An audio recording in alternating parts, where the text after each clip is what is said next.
And then I will hand it over to my colleague, Dr. Reem Mustafa, to introduce our speakers today.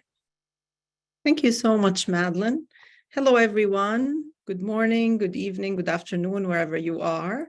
We're really excited to have you all join us for this excellent webinar, which will cover two very, very important topics. So as Madeline mentioned, we're really trying to respond to your needs, what you all have told us you need from us. And one of those needs was to keep you updated with what's going on with the GRADE Working Group.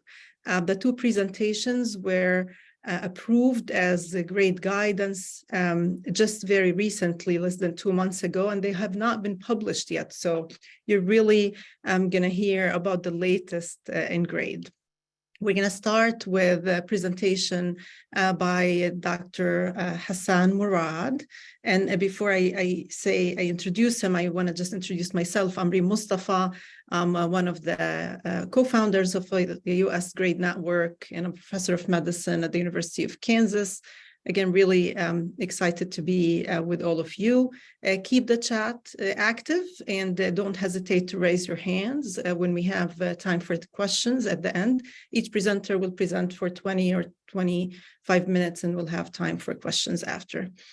So with that, Dr. Hassan Murad is a professor of medicine at Mayo Clinic. He's also the director of the Evidence-Based Practice Center there, and he's the program director for the Preventive Medicine program. Dr. Murad's contribution, I could go on, but I'm going to summarize it by saying, in addition to the, I believe, hundreds of people he's trained, if PubMed doesn't lie, he's had more than 900 publications, contributing to methods and science in general. And we're really appreciative that he's willing to spend his time with us. He's also one of the co-founders of the U.S. GRADE Network and Evidence Foundation. Dr. Murad, I turn it to you. Great. Thank you very much, Reem.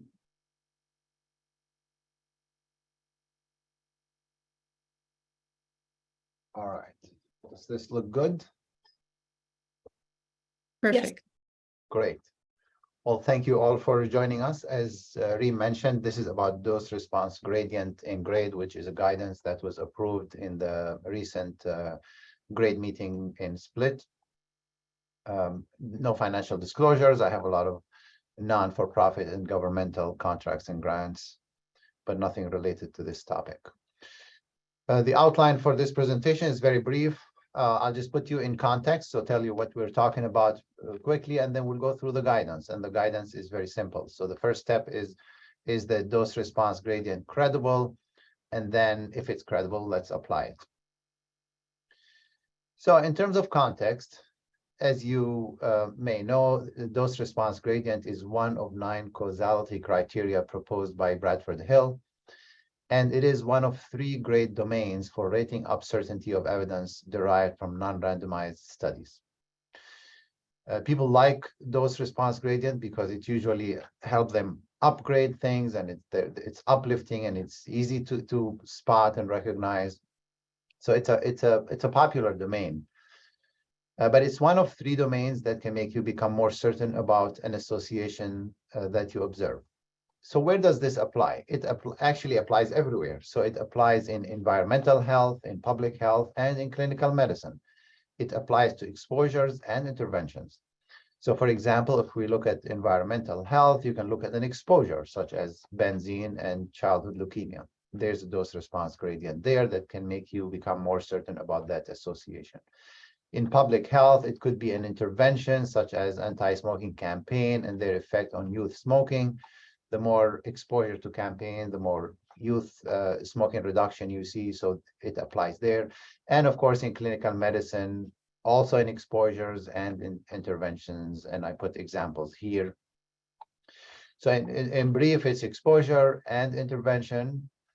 It is in clinical medicine, public health, and environmental health, and perhaps other fields as well. Probably education. You could think about it as an educational intervention where the more sessions you get, the more your knowledge increases. So it really applies everywhere. And why do we need an updated guidance? Previous guidance was very brief. It was actually like a paragraph. And it just said simply, if you have a dose response gradient, increase your certainty, you become more certain. But there was subsequent work that has shown that actually the application of this domain in grade has been quite variable. There was a study here that looked at a systematic review in nutrition, and it demonstrated that there was a lot of variability in how people applied this domain. On many occasions, it didn't make sense to apply it. So this paper concluded that a grade guidance is needed, and this is why we pursued this work. This is the definition of a dose response gradient. So it is incremental changes, increases or decreases in the dose of exposure or intervention, like we said, would lead to incremental increases or decreases in the outcome. It's as simple as that. Now, of course, you can have a dose response gradient within a person, right? So if I'm exposed to something at different doses, I may have different outcomes. But here, of course, we're talking about groups or subgroups of people, studies, right? And historically, the dose response gradient has been a linear relationship. So the more of the exposure, the more of the outcome you get. If you look at all the papers, like even the Bradford Hill paper and others, they all describe linear relationship. But in epidemiology, we have realized in the last maybe 2 decades or so that the linear relationship is probably too simplistic, and things are never linear. There are other patterns of association that could be monotonic or non-monotonic. So monotonic means that it could be a linear, or but it could be other shapes that are not linear, but they kind of go up as more of the exposure you get more of the outcome, but the relationship is not linear. It could be a log linear or log, so it can have variable shapes, but the coefficient of the regression there always has the same sign. It doesn't switch its sign. But there are other relationships that are non-monotonic, such as a J shape or U shape or inverted U shape. So there are other shapes that we recognize that they exist and probably are more realistic than a linear relationship.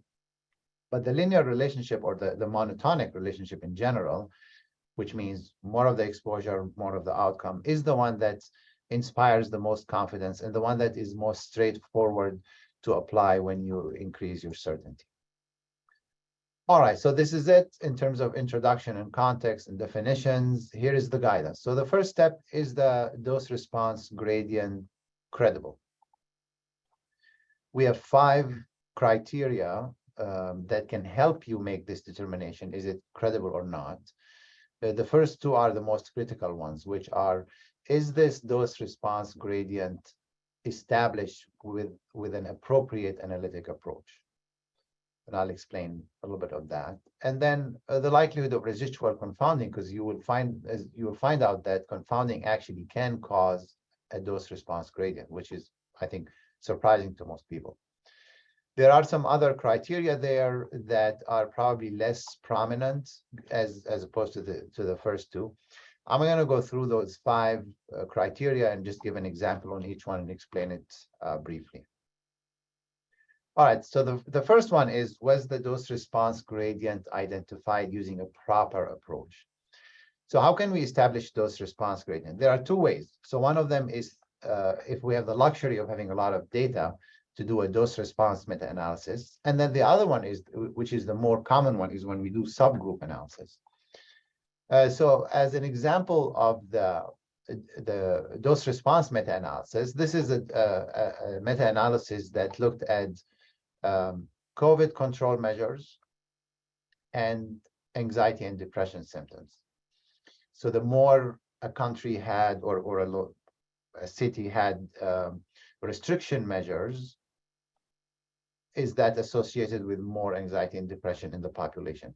So here they had 24 studies with 60 time points. So they were able to demonstrate that the more stringency you have, the more anxiety and depression symptoms you have. So this is called a dose response meta-analysis. It could be linear or non-linear, but it is established within the meta-analysis. Now, many times we don't have that. We just have subgroups, right?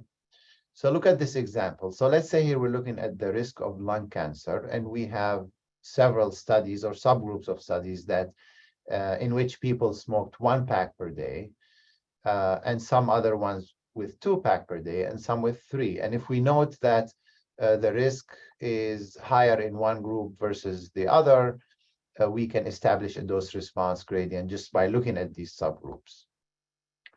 This is the more common scenario that comes up in meta-analysis and guidelines. Now you can, I think, recognize here that if you had only 2 subgroups, like in this example, by the way, came from the original grade paper that mentioned dose response gradient. If you have two subgroups, then it's less credible, right? I mean, yeah, it looks like a dose response, but essentially you're creating a line from 2 points, whereas here you have 3 points, right?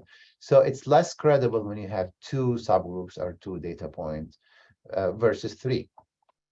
So this is less credible, right? So all these 5 criteria are about credibility of the dose response gradient.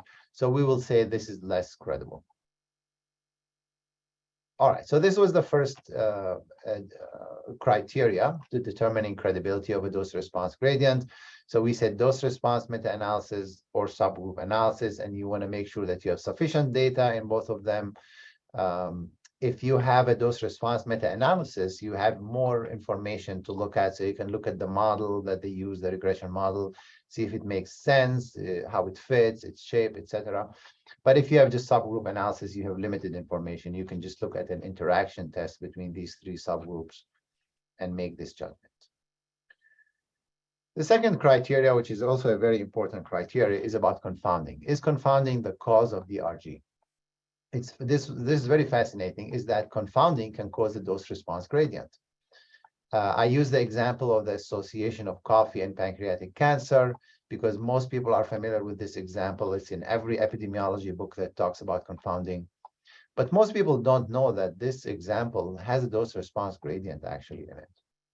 So papers in the 80s suggested an association between coffee and cancer of the pancreas, and they demonstrated dose response gradient.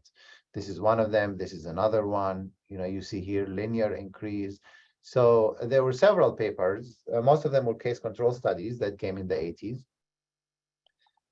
But so what's going on there? So we all know that coffee, and the association between coffee and pancreatic cancer is confounded by smoking. Again, this is an example that's used in epidemiology textbooks about confounding when they explain confounding. It's because people who drink more coffee smoke more and vice versa. So there's an association there. And then smoking itself can cause pancreatic cancer. So this is the classic confounding triangle. But there's a dose response relationship between coffee and pancreatic cancer. So does this make us more certain about this association? Should we raise our certainty there? You see here, as the more coffee you drink, in terms of cups per day, the more the relative risk of pancreatic cancer goes up. So does that mean there's a dose response gradient? Well, if you look at it in more details, you realize that there's actually a hidden dose response gradient here between smoking, the confounder itself, and pancreatic cancer. And that's probably why you see this dose response gradient between coffee and pancreatic cancer. Smoking and coffee have positive correlation. So for every additional cigarette a day, there's more cups of coffee a day. So this is it. This is the model. So if we make it more abstract, if we have exposure and outcome and the confounder, and then we see an observed or a confounded dose response gradient there, this is caused by a hidden or a causal dose response gradient between the confounder itself and the outcome. And of course, there's an association between the confounder and the exposure, so they move together. So in summary, confounding itself can cause dose response gradient. And I think this is very likely common. If you actually think about any example of confounding that you can come up with, well, the more of the confounder you have, the more of the outcome you have. So you may create, in any example of confounding, you may create a dose response gradient without even knowing that. So to rate up for dose response gradient, the likelihood of residual confounding should be low in your risk of bias assessment. Now, I'm going to mention a few other criteria for credibility. They're less common and perhaps less important, but just to quickly mention them. So you want to make sure there isn't a high likelihood of ecological bias. Ecological bias happens when you observe some relationship across studies, like here, this is an extreme example where there's like a linear association across studies, but actually in every study itself, you may have an opposite correlation. You see that. So again, this is extreme, but ecological bias is when you see something across studies, but in reality, it does not exist in every individual study. So in this context of dose response gradient, we can see if a dose response gradient can be demonstrated within studies and between studies, then we will be happy, then it will be more credible. So we should, when we use the dose response gradient, we should think about ecological bias and if we think it's unlikely, then we would rate up. The fourth domain is the dose response gradient consistent across studies? This is very intuitive. So if you see a dose response gradient in one study, you'll be much happier if you see it in multiple studies. Now, this is similar to the consistency or inconsistency domain in grade, but remember here, we're not really judging or using inconsistency to rate up or down. We're just using it to see if the dose response gradient is credible. So for this inconsistency, you just make a judgment. There's really no good statistical method. This is a graphical display of a dose response gradient where the dark line is the across all the studies, and then each individual line is in every individual study. So here we had the luxury of data to model this and depict it visually. But it is, again, there's no statistical test, it's a judgment. And the last one is there indirect evidence to support the dose response gradient. Very intuitive again. If we have biological plausibility or external evidence, it will make us feel better, especially if this was a priori. I give here two examples of one where there is a biological rationale for it, such as the association between lung cancer and arsenic. And then one where there isn't a biological rationale, such as the DRG between chocolate intake and diabetes. It's kind of a criteria that people historically abuse. It's helpful, I think, if you find it, but perhaps less helpful if you don't find it. So there you have it. This is the framework for assessing credibility.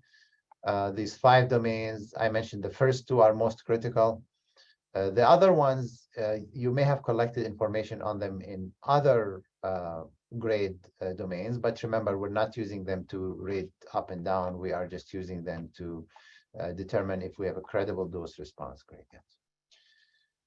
Finally, let's say if we judge that the dose response gradient is credible, then we may rate up. We recommend to only rate up by 1 level because of this concern about confounding causing the dose response gradient. So in the context of non-randomized studies, they start with low, and then you can go up to moderate if you find a credible dose response gradient. We do not rate up if we had rated down, just like in standard grade. This is a general principle. The exception perhaps is when you use Robbins I, because in Robbins I, you start high, so you pretty much have to rate up after rating down in almost all cases, unless, of course, if you have concern about confounding. Very good. So the last piece here, just a couple of minutes about which estimate to include in your summary of finding table. So we recognize that when there's a dose response gradient, you have 4 types of estimates. There's one that's exposure versus no exposure, such as if you have an odds ratio for any dose of the exposure versus no dose.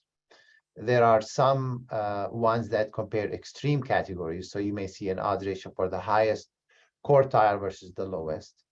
You may see estimates at different exposure levels. So for example, here you have an odds ratio for every dose of the medicine or the exposure, or it may be expressed as a per unit of the exposure. This continuum has more heterogeneity that kind of goes from up to down. So if you combine all doses against no doses, you'll have a lot of heterogeneity there. And this will be something that may help you say a yes or no answer. Where on the other end, you may have less heterogeneity and you have estimates that are more conducive to decision making. So you choose your estimate based on your context and goal and how much contextualization you want to do. I give here in my last slide here 2 examples. The first one is, does regular physical activity reduce the risk of severe COVID-19 illness? You can see that this is more of a yes, no, kind of a non-contextualized question. And here you can use estimates that, like the ones I mentioned, where you can provide an odds ratio of exercise versus no exercise, and then rate your certainty in that. You can use other measures as well. But on the other hand, if your question is specific and contextualized, such as this one, what are the benefits and harms of a specific dose of salvage radiotherapy? So here you need to contextualize, and you need to come up with your decisions and threshold. And here you may want to have a very specific relative risk or odds ratio that address specific exposure values. So so I showed you in the previous slide that there were 4 levels. The ones that are more heterogeneous are probably not very good for decision making. The ones that are less heterogeneous, they're more conducive for trade-offs of benefits and harms. So thank you for listening. This was a summary of the recent guidance about dose response gradient and rating up for it. We talked about 5 items, but I told you the first 2 were most critical. And then we applied the dose response domain only if it was credible. We rated up only by 1 level. And we discussed a little bit about estimate types and how to choose estimates that are more conducive to your question and your goal. Thank you very much. Thank you so much, Hassan, for this really excellent overview and for presenting it in such an easy way to follow for a topic that many of us think is not an easy one. So that was a great presentation. Thanks. I'm looking at the chat and I don't see any questions in the chat. So I'm just going to give it a minute. If anyone would like to turn on their mic, raise their hand, or if anyone has specific questions.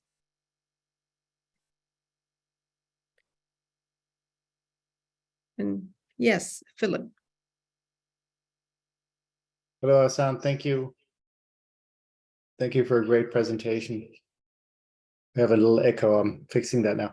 Okay, thanks. Hassan, your example where you talk about the appropriate analytic approach, and in your slide you had 3 levels and 2 levels. I think this phenomenon that you have an apparent subgroup effect based on 2 levels where different effect sizes that appear to differ is a very common scenario. And I was wondering what your relationship of your guidance to there's a new tool called Iceman that Gordon and one of his PhD students develop, and that caution us in the interpretation of those subgroup analysis. So I was wondering whether you could elaborate a little bit more of the prerequisites of looking at that type of analysis and thinking of rating up. Yeah, absolutely. This is a great point. So you can certainly use that tool to determine if this subgroup effect that you see is credible, right? And that's really what we're talking about, is that you want to make sure that this subgroup effect that you see is not due to chance. And this is why we say if you only have 2 levels, like if you have low and high, it's not a very convincing dose response gradient. I probably personally would not rate up for just 2 low and high. Now, if you have low, medium, and high, right, and you see that the effect increases, this is better. If you have very low, medium, and high, that's even better. So yeah, I think the two levels is just could be due to chance. And you would also ask for example, there be a test of interaction done and similar things to raise our confidence in the fact that there is in fact a subgroup effect, right? Yeah, just like any subgroup analysis, you need to believe it. It needs to be believable. That's great. Okay, I don't see any other questions. I think it would be a good time for us to switch to our next speaker.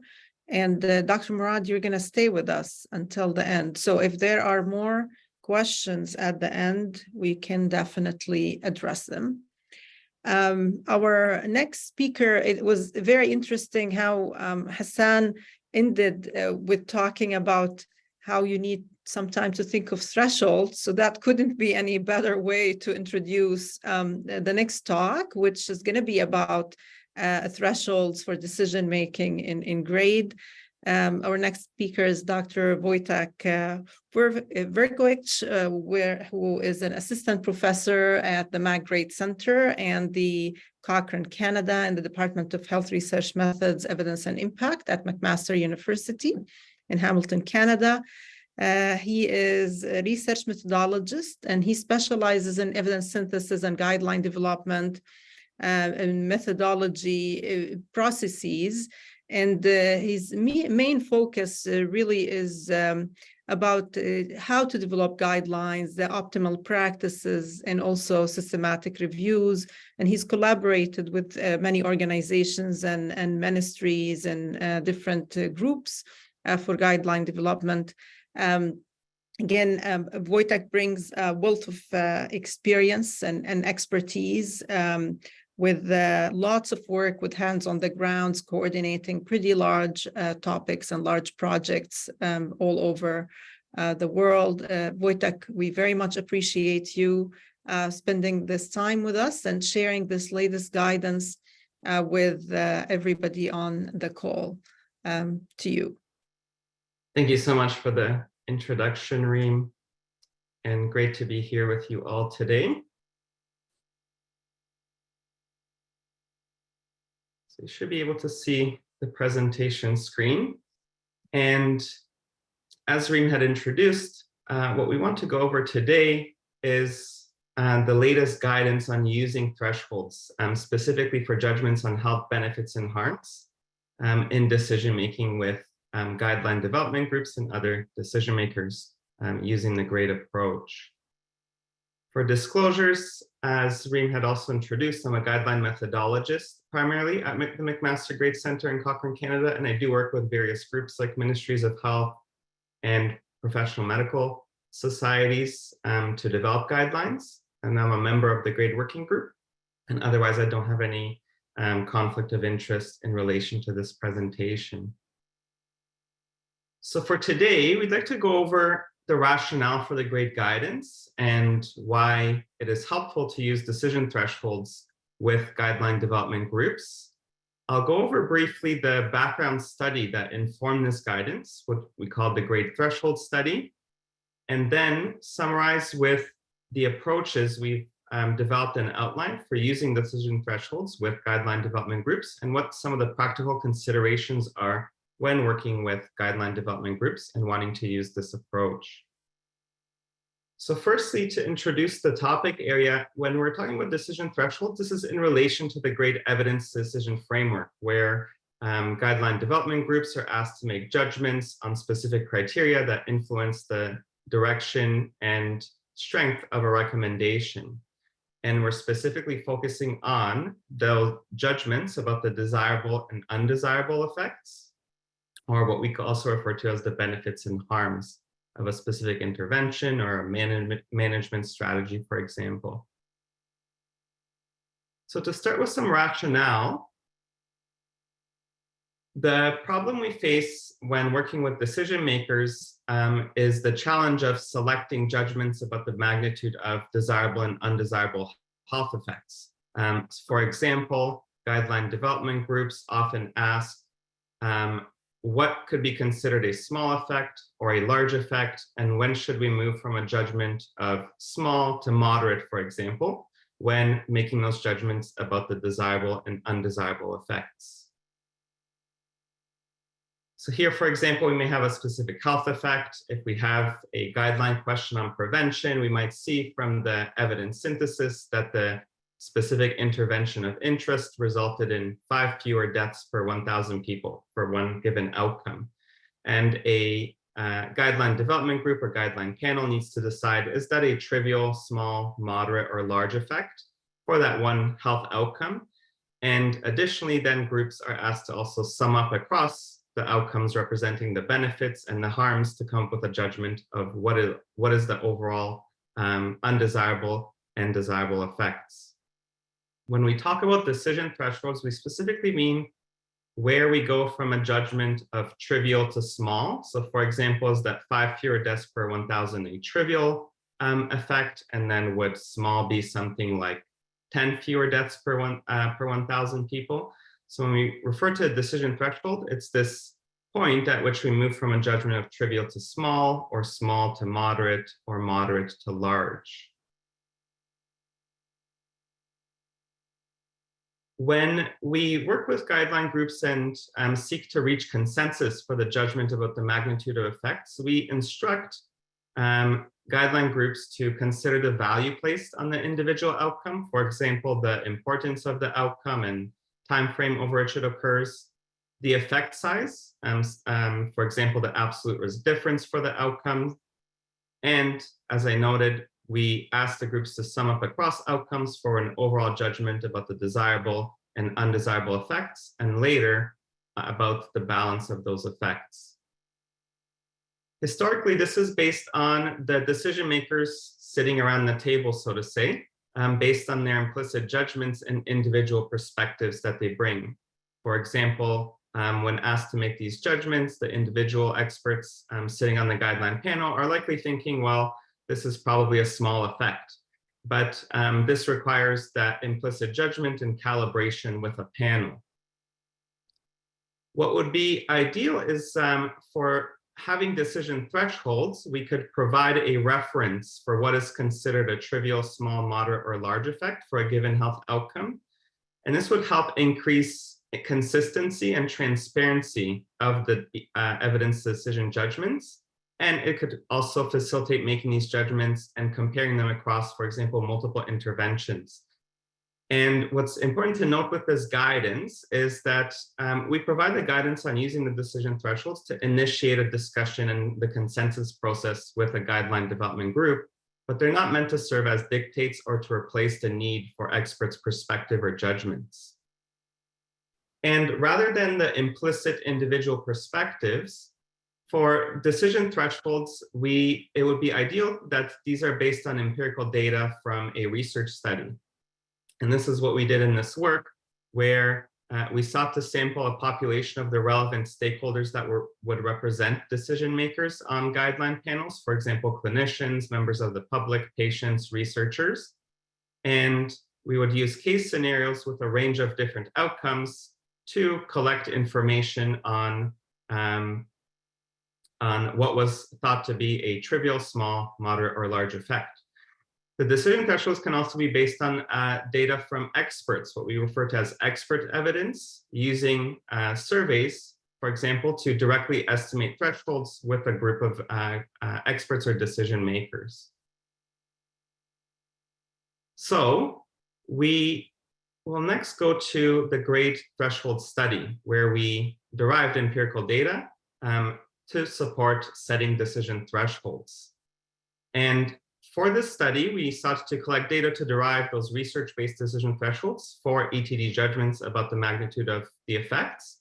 And this was done through an online survey targeting the various stakeholders that will represent members of a guideline development group. And in this study, we asked the respondents to provide judgments about the effect size for 4 out of 10 randomly assigned case scenarios, which represented a health benefit or harm. And this is what the study survey looked like. So each case scenario presented a summary of findings table that guideline groups would typically see with a specific outcome, a health outcome descriptor that described the outcome in terms of consequences, duration, treatment implications, and the specific utility value for the outcome. So on a scale of 0 to 100, representing full health for 100, or 0, the state of being dead.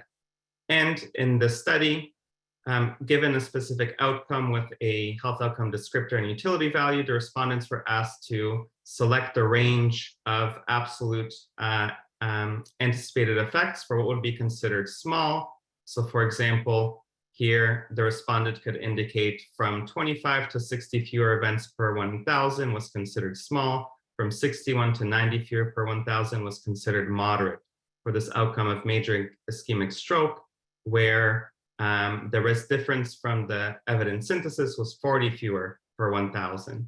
And this gave us the estimated effects for what was considered trivial, small, moderate, and large from a case scenario. When conducting the study from June 2020 to December 2022, we disseminated the study through the grade working group with working guideline panels, through conference presentations, as well as through social media channels. And we received responses from 288 stakeholders that gave us a total of 1,038 ratings across those case scenarios and outcomes. In terms of participant background, about 55% were involved in clinical and health service work, 55% in research work, 21% in teaching, and then we had 6.5% of the sample were patient representatives. The result we obtained from the grade threshold study results is this coefficient. And this is the key part that is the study result, is that for averaging across those case scenarios and those different outcomes that were included, we obtain this generic coefficient for the threshold from going from a trivial to small effect, small to moderate, and moderate to large. And what we can do with this threshold is calculate what it would be in terms of the absolute effects for a specific outcome. So here, for example, using those thresholds that we saw in the previous slide, this equates to 13 events fewer or more to be a trivial or small effect, 32 events fewer or more to be going from a small to moderate effect, and 62 events per 1,000 people for going from a moderate to a large effect for the outcome of death. And this could be applied to other outcomes, such as you see here, COPD exacerbation with 25 events, 59 events, and 160 events, respectively, for each of the three thresholds. So for example, anything smaller than 25 events per 1,000, fewer or more, would be considered a trivial effect. From 26 to 58 would be considered a small effect, like I showed on that diagram.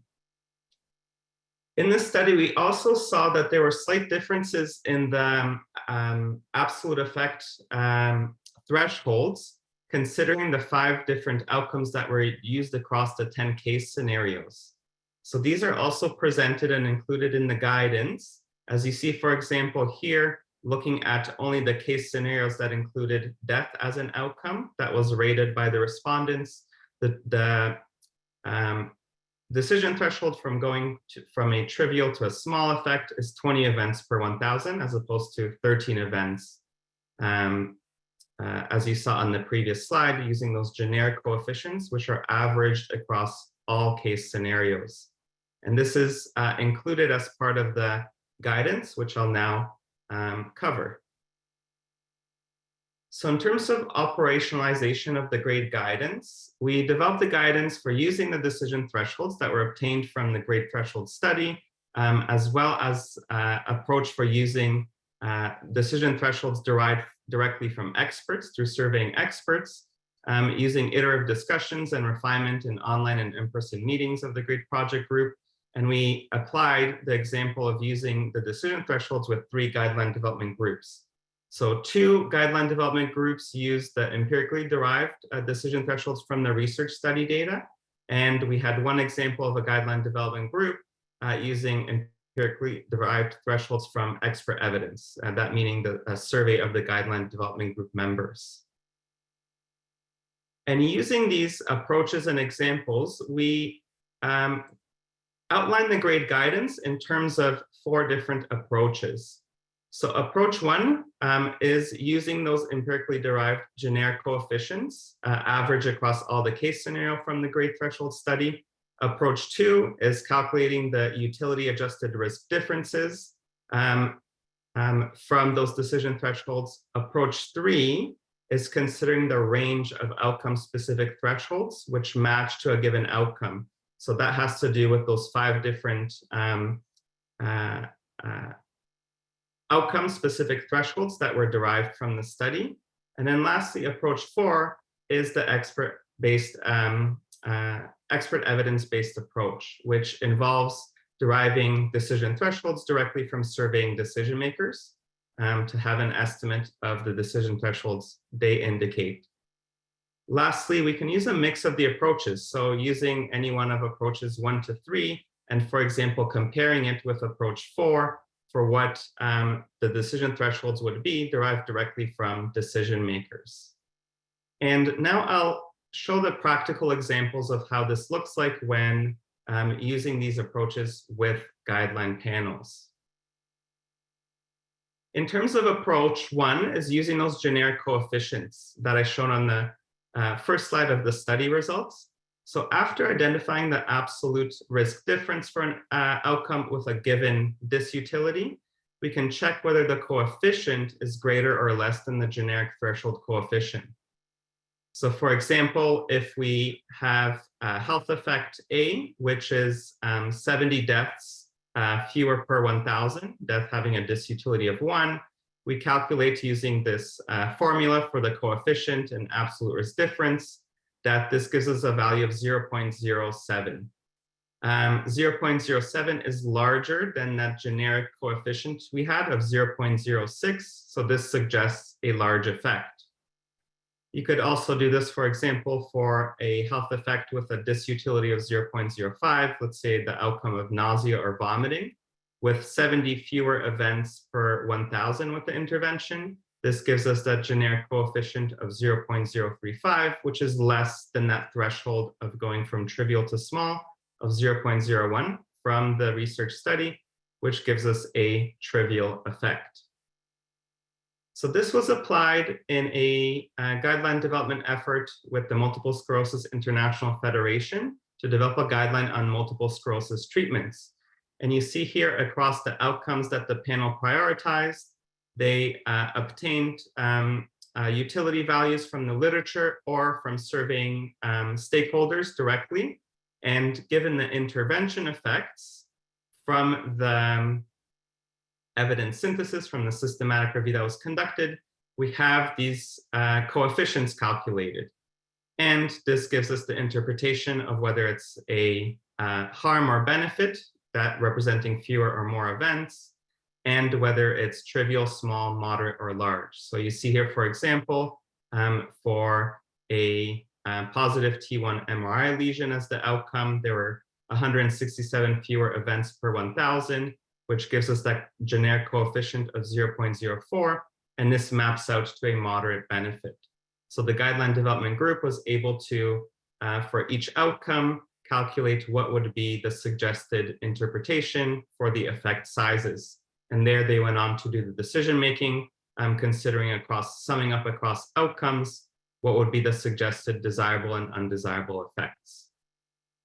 This uses this generic coefficient, which may not be easy to interpret with guideline panels. Of course, the final interpretation is quite clear. It's what guideline groups using the GRADE approach and the ETDs are used to, but it requires this calculation of the outcome-specific coefficient. In approach 2, we consider the utility of the outcome of interest, and we express that generic threshold, that coefficient, using a risk difference. So this we could, using this approach, we can map where the absolute risk difference from the evidence synthesis falls amongst the thresholds. So consider, for example, the outcome of pulmonary embolism with a disutility value of 0.58. We can calculate that for this outcome, the thresholds from going from trivial to small would be 23 fewer or more events, from small to moderate, 55 fewer or more per 1,000, and then moderate to large, 108 fewer or more per 1,000. And this is again using that same formula for absolute risk difference and incorporating the coefficient. And the utility value or disutility value, which is 1 minus utility. So for example, if we have from an evidence synthesis 17 fewer events per 1,000, this maps out here to a trivial effect because it is less than 23 fewer where that decision threshold from trivial to small is. And you see here for a baseline risk of 3%, this was the identified absolute risk difference from the analysis. Here, for example, with a higher baseline risk of 5.5%, this maps out to more than 23 fewer events per 1,000 people. So this would actually map out to a small effect, considering the point estimate. And if we go back to the latest grade guidance on making judgments about imprecision, you see this here visually that this effect would be considered imprecise because it crosses one of the thresholds. So this was another application of using the decision thresholds with this guideline development group. Lastly, because of those differences we saw in the outcome in the specific case scenarios in the decision threshold study, we can use these rather than the decision threshold coefficients averaged across all outcomes to consider outcome-specific thresholds by matching to the outcome with the closest utility value or considering the range and average between the two thresholds. So if we go back to a table of those 5 outcomes, for example, if we have an outcome with a disutility value of 0.3 or a utility value of 0.7, we see that it would map out somewhere here between the outcomes of pulmonary embolism and diarrhea. So we have a suggested range or average between these ranges of absolute effects for the different thresholds, where you can consider mapping out to a specific threshold. So for example, between 29 and 63 for pulmonary embolism, and between 121 to 298 for between pulmonary embolism and diarrhea. So this approach is also suggested to be able to use these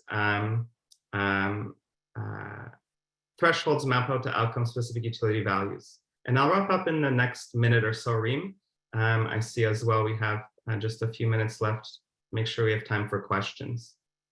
So lastly, the approach 4 is those thresholds derived from expert evidence. So if we want to check, for example, whether the guideline group we're working with would come up with similar thresholds to what was derived in the grade threshold study, we could directly survey decision makers. And it could be applied also in a supplementary fashion with approaches 1 to 3. So this, for example, was used in a Chilean living guideline on management options for COVID-19, where the guideline development group consisting of 12 decision makers was surveyed a priori before seeing the estimate effects from evidence syntheses about what the magnitude of effect would be that they considered trivial, small, moderate, or large.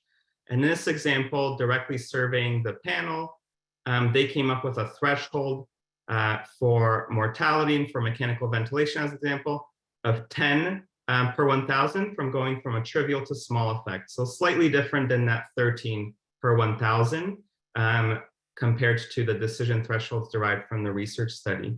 So this gives an example of how panels could also directly set the thresholds.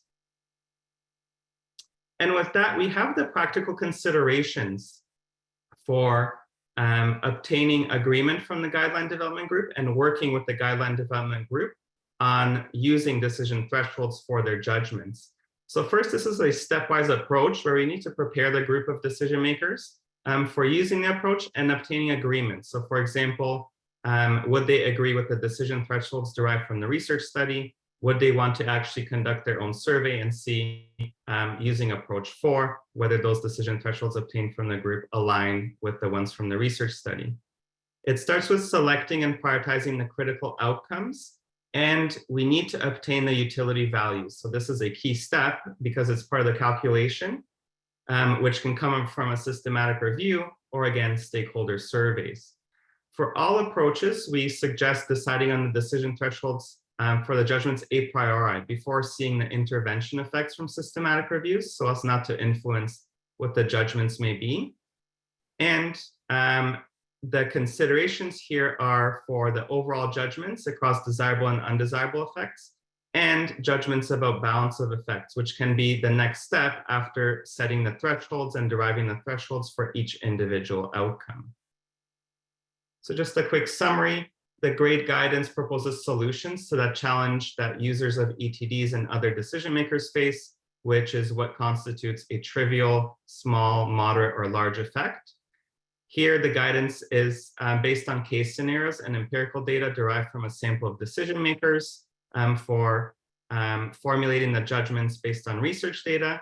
And we also describe the solution of formulating the judgments based on expert evidence or a mix of the approaches, using decision thresholds based on the research data and those based on surveying decision makers. So I'll wrap up with acknowledgement of the working group, and thank you for attending today, and take any questions and comments with the time we have left. Great. Thank you so much, Wojtek, again, for a pretty clear presentation for what many would consider a complex topic. I appreciate you very explicitly laying out the 4 approaches. I'm looking at the chat and looking, there are some clapping hands and waiting if there are anyone who wants to raise their hand. Okay, 2 questions we have. So why don't we start with Hassan and then Philip? Just quickly, so this is about a single outcome. This does not address multiple outcomes, right? Because in the ATD, the question is about multiple outcomes. Yeah, so this is about setting. So this starts with setting the decision, the judgment for a single outcome. We also outline in the guidance the consideration that then, for example, if you have 1 or 2 outcomes that are already a large effect, then reasonably, if you have additional small or trivial outcomes, this would add up to an overall effect of large. So we outline these additional considerations. This was only done in one of the guideline groups that we worked with. So this would be additional considerations, for example, for summing up outcomes using those decision thresholds. But the setting of the thresholds is at the single outcome level. Great. Philip and then Ingva, and then if any of you have questions, I know Wojtek did leave his contact information, so don't hesitate to reach out. Philip. Wojtek, great presentation. Thank you. I really like that you give guideline developers a choice of which approach to use and provide various approaches. Either way, it looks at information about utilities and disutilities. It would be really important. So I was wondering whether you have some guidance for us on how to obtain those utilities. And I suspect that you oftentimes find different utilities varies based on what study, where you're looking for them. So. Thanks, Phil, for that question. Exactly. So one thing I think the group will note, we didn't talk about certainty at all, right? There's going to be several aspects of how certain we are. One, in the decision thresholds. In the guidance, we focus on the decision threshold as a single point, but each one of those does have a 95% confidence interval. From the research study, they don't overlap, and they are distinct decision thresholds, but there is that level of uncertainty and a 95% confidence interval there. Likewise for utility values, right? They can be shown depending on how a specific outcome is described. We see lots of variability in utility estimates, even for an outcome such as pulmonary embolism, for example, that we've seen from systematic reviews. And likewise, for many outcomes, we don't have a utility value available from the research literature. So there, we have worked with guideline groups and groups of stakeholders, including patient representatives, to estimate utility values using those outcome descriptors. What's important is to have a clear description of the outcome and agreement from the panel so that they are all thinking about the same thing in terms of the importance of the outcome. And as you mentioned, there's going to be some uncertainty about the outcome. And we could, for example, model if it would make a difference to have a different disutility, for example. Like at what point would it change going from a small or to a moderate effect? So yes, there's several levels of uncertainty here where we need to pick the inputs. So one being the health outcome definition, description, and then the utility value as well. So again, this goes back to these not being dictates, because we don't have one fixed value for the utility and the decision thresholds. They are meant to be a starting point for discussion and provide that frame of reference to avoid panels having that implicit perspective being used and having differences between panel members and how they view a specific effect or importance of an outcome, for example. So that's something as well we outline we'll outline in the discussion and the guidance once the publication comes out. Okay. Well, I did say we're gonna finish with a question from Ingve. Ingve, please, if it can be short. Very short. Would you like to comment real quick on the relationship between MCIDs, which I've thrown out a lot, right? So. Mm-hmm. Yeah, so in terms of this is for dichotomous outcomes. So I should have also mentioned, so for continuous outcomes, we have, for example, MID estimates, minimally important difference, which we would consider similar to a small but important difference in the different judgments and thresholds. So there, that guidance is available, for continuous outcomes using minimally important differences. Here, the goal was to set thresholds for dichotomous outcomes for which we don't have, existing guidance or empirical data of what's a trivial, small, moderate effect. Okay. Thank you. Well, again, thank you both, Hassan and Wojtek, for excellent presentations, really showing how things are evolving, continue to evolve based on examples, based on working with many of you all over the world. So if you have any questions, don't hesitate to reach out to our speakers. And Madeline, I'm going to turn it back to you. Sure. Yeah. Thank you so much, everyone, for joining. Once again, you'll be able to find our recording. It'll be put up later today or tomorrow on our YouTube channel. And just keep in touch with us for future workshops and webinars that you may be interested in attending. Thank you all so much.